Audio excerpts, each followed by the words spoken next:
พอเลยแบกน้ำคำจะไหนออกค่ะนะรถจังออกมาค่ะนะอันนี้ค่ะนะก้นนกเขา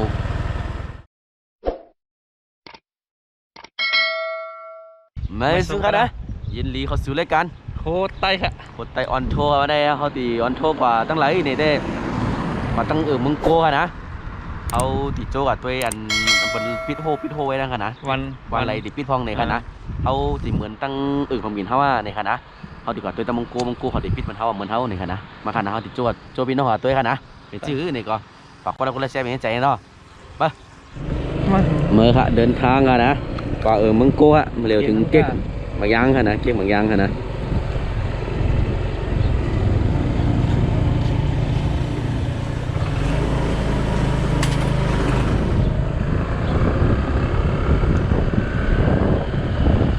จมสาวค่ะนะสาวจมไม่เอาที่เฮิรนนะครับ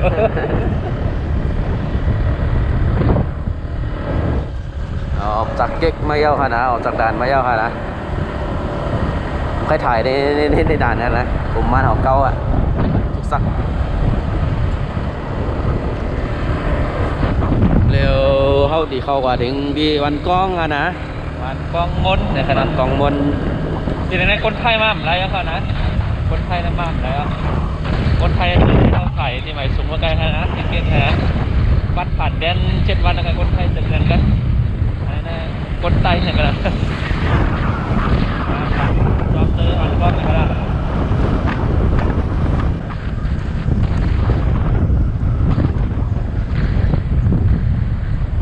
เขาถึงวันกล้องเย้าค่ะนะมาตัวข่าวว่าติดปิดเหมือนทั้งเข้าค่ะนะเขาปิดอยู่รู้นี้ปิดอยู่ค่ะนะ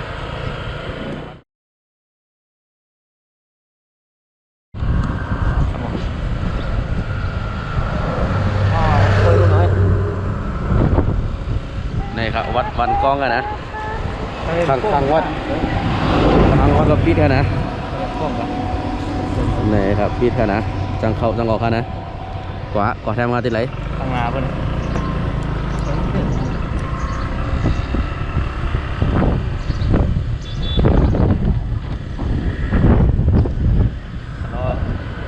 ที่ในแฮนตีค่ะเนาะ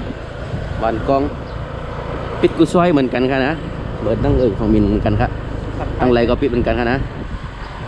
ตั้งในเต้แล้วเพิ่งเข้าออกไรอยู่ที่ไหนเนาะซอยใหญ่เท่านั้นอันนี้ก็ปิดค่ะนะวันกองทำในเขาติดกว่าตั้งยังคำอยู่ยังคำเนาะเดี๋ยววันนะตั้งในซอยนี้ก็ปิดอยู่ตรงในปิดอยู่ค่ะนะขายโคกับเป็นกลางร้านขายโคกับเป็นกลางไม่สายขัดทำเข้าใกล้ๆก็ย่างเจียวนะย่างเจียวซอยเดียวอันนี้ซอยใหญ่ดิบเปี้ยว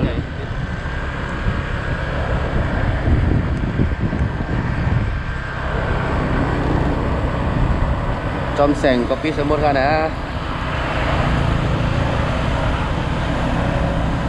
เซ็ง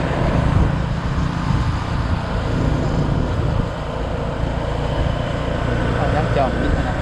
ซอยนี้ปิดหนักย่างเจียวปิด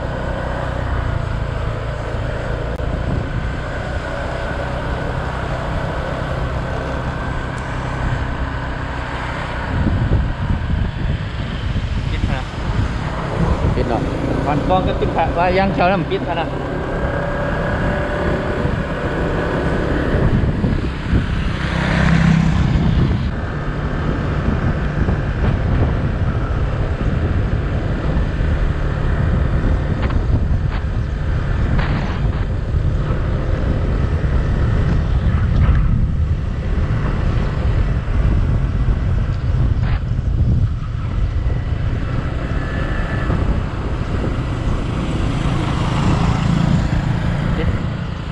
ปิดค่ะเนาะปิด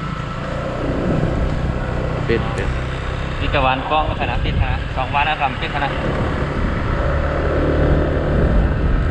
เขาเลยเขาดีเขาวันมังโกวันสิงห์งอกกันนะโอ้ผมครับปิดนาที่ไหนก็จับเลยนะอันนี้ตั้งซื้อๆเลยกันนะเอาบนตั้งยางกระเล็กวิ่งตุงเลยครับเนาะตั้งนะครับเส้นลักๆเลยครับนะ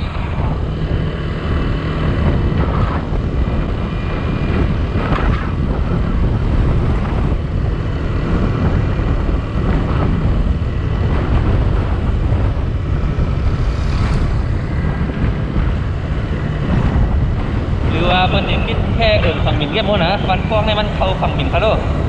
เนาะกับจองด้วยนะดังบางโคในปิดมันฟองเข้าฝั่งบินนี่ปิดกูว่านะเขานะ ถึงตั้งเข้าหัวปุ่งกันนะได้วันหัวปุ่งฮะพอเลยแบกน้ำคำที่ไหนออกค่ะนะรถจังออกมาค่ะนะอันนี้ค่ะนะทำก้นนกเขาค่ะเหมือนสูงค่ะเป็นยังไงบ้างอันนี้วันหัวปุ่งค่ะนะวันหัวปุ่งกับปิดค่ะนะ กา2 วันเหมือนกันนะอันนี้ยัง ก็เขาติดเขาอันนี้เนี่ยหัวยาง โอ้ยังเก่าแล้ว หัวยาง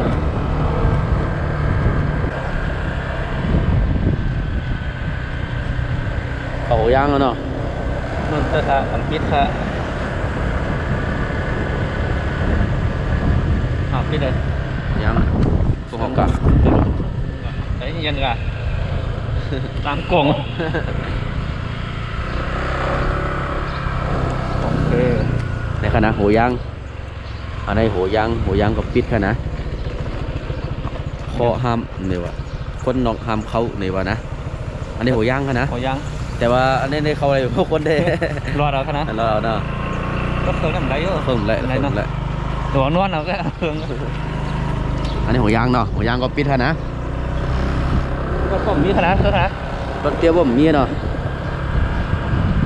นี่เขา กับนี่เขาสิงงอบ งอกนะคณะ เขาสิงงอบนะอันนี้น้ำตุนนี่วะแห้งหนาว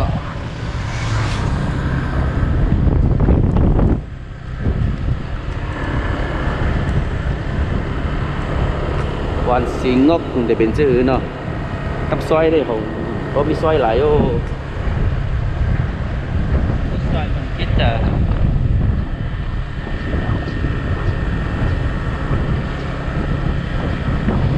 สิงงอบนี่มีซอยไหนเนาะซอยตั้งในบ้านมีเนี่ย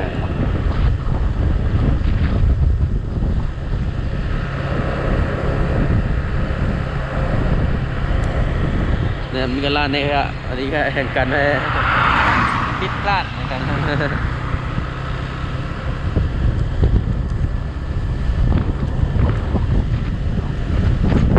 ันได้ก็เข้าวันมงค่ะนะ สนแสงนะคณะ เข้ากับตัวกัน กำกับเวเนาะ เข้าไปเนาะ ก็บังคับ ยังปนเข็ดสิงงอกเลยค่ะนะสิงงอกได้ใหญ่กว่านะ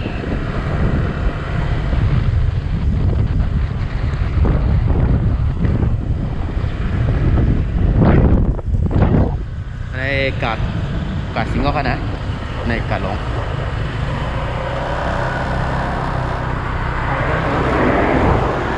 แต่มีชุกละ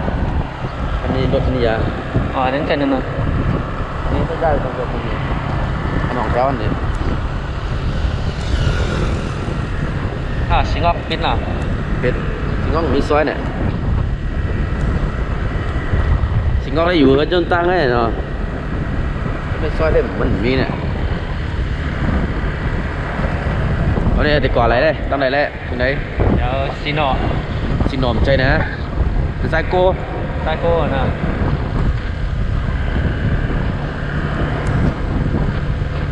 ไซโก้ก็มีซอยไหนวะเนี่ย กูปีเนี่ยมันมาโคตรน้ำมอดค่ะนะ เนาะ โคตรน้ำมาทีหนึ่งก็โคตรน้ำ ปีนี้หมดน้ำอ่ะจังหมดน้ำกันนะ ไม่เอาค่ะนะ เปิ่นจังจู้กันเลยว่าตั้งวงกันทำไรกันนะ ทั้งวงกับแล้วจู้กันเกิน5 กอกับแล้วครับ3 กอเยอะ 3 ก่อ 3 กออ่ะตั้งเขาในเข้มข้นขนาดตั้งมานะ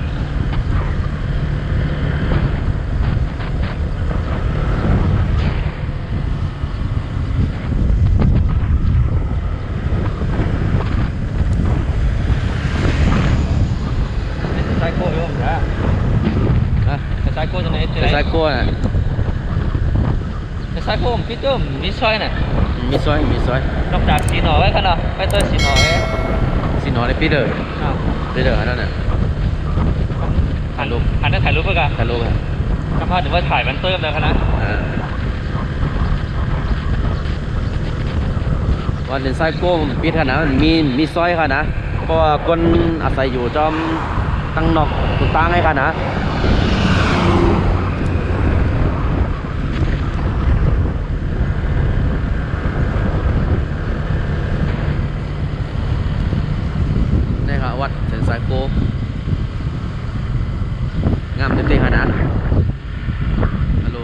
นี่น้ำนี่ครับโอ้มีหุ่น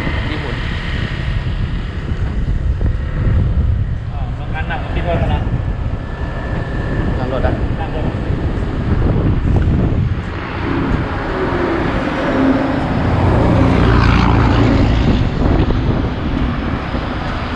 ห้องแถวก็ได้ห้องแถวปิดหมดอ่ะนะข้างนี่น้ำแข็งกับน้ำแข็งน้ำมีอยู่ค่ะนะ อ้าวไปต่อจุดชมวิวมังโกค่ะนะมังโก จ้า โอ้พี่เดียวเอามันกลับด้วย ในค่ะนะมังโกไมโกในวันนะจุดชมวิวอ่ะถ่ายรูปอะไรได้แน่ ฮัลโหลแมวมงอ่ะ ๆโมโหกัน เอาไม่ชิปที่นั่นดีวะ เขาไม่เขาที่เข้ากว่า สีนอ สีนอเนอะสีนอใหม่อะสีนอเก่าอะนั่นน้องเลย อันนั้นเก่าเยอะอันนั้นใหม่เยอะ ม้วนสีนอนี่สีนอ2 วันย่างค่ำ2 วันแล้วก็เหรอหัวย่าง2 วันก็ได้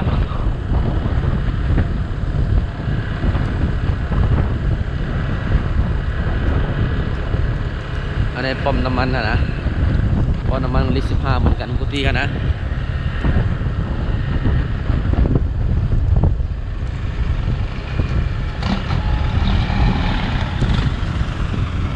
เฮ็ดโผล่ไว้ก็เยอะเฮ็ดโผล่ไว้เยอะเอามันกลางวันเนี่ยมันเปิดอยู่ กลางวันนี้เปิดคืนนี้ปิด คืนนี้ปิด นี่มันเป็นนี่สนอซอยมันนี่ นอนเนี่ยแสงน้ำแล้วกันนะ นี่กันนะตั้งเข้าสีหนอก็ปิดค่ะนะ เก่าว่าใหม่มั้งนะ ตั้งสีหนอฮะเนี่ยเอาลมจังเขากวายวันนั้นเนี่ยเพราะเดี๋ยวเขาก่อตั้งในบ้านให้เขาจื้อแน่ปิดเจ้ากันนะจังเข้าจะออกกันได้ในวันข้างในวันได้เนาะวันสีหนอกันได้ปิดเจ้าเนี่ยค่ะเนาะทำนี่เขาปังฮัดให้นะปังฮัดมังโก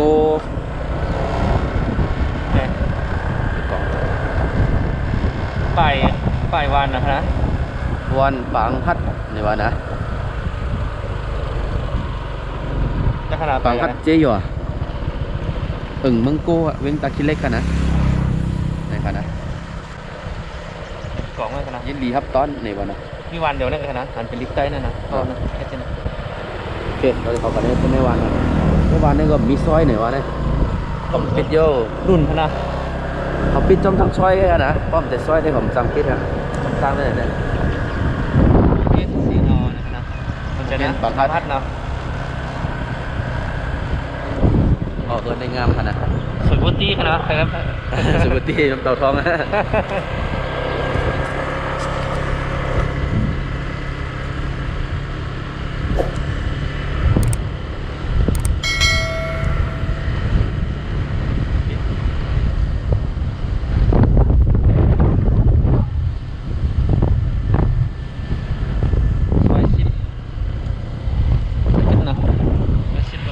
มีคนนะฮะปิดอะเส้นไหลก็ปิดวะมีซอย ภาษาพันธุ์นะ เพื่อถ่ายดิไม่ถ่ายไม่ซี่กันนะถ่าย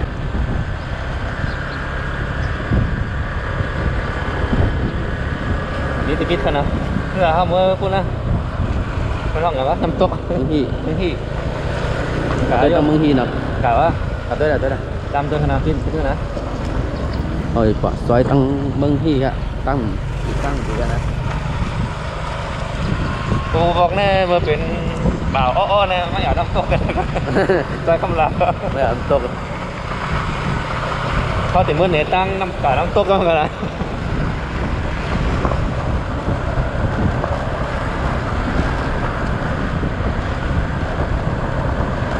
ที่แอวสาวเก๋าเนี่ยขนาด